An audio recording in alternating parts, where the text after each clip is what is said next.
if it was out and in style at that time, they were the ones that bought it. Yeah, so if it was the I'm trying to suede. figure out why we couldn't have the new shoe thing though. What? What'd Right. you say? Your butt? That's where the poverty line began. It didn't matter that my dad was bringing home damn near $1,600 every 2 weeks from the record store, because he worked there from sun up to sundown. He managed it. So he worked there 6 days a week from sun up to sundown. He opened and he closed. He was making money. You know what I mean? My mom was an absolute nurse. She wasn't a nursing assistant. She was an LPN. She passed meds. My mom was making over $20 an hour in the 80s. Right.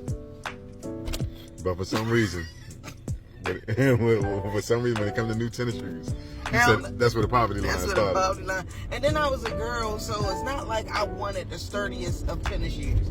Now, it was my dad that broke the line. He like, listen, you can't keep buying these kids tennis shoes for fucking me. Like, something got to end.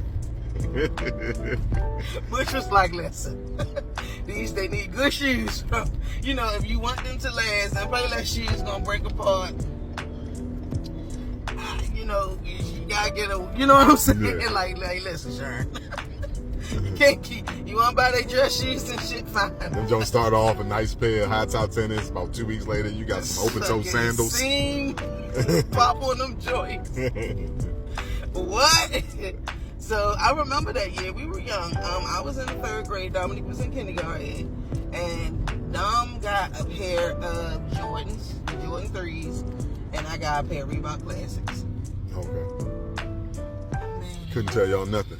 what? And see, Dominique didn't really pick out his shoes and stuff, and that was the, that was the trendiness of my dad. You know what I mean? You know, he was a young guy working at the record store. You know, all the rappers and stuff would come through. That's back when you did promotions. Yeah. And everybody would go to the record store. And my dad worked at The Wiz. Nobody beats The Wiz. Right. There was one on F Street in downtown DC. And when I tell you, he met everybody who was anybody during them times.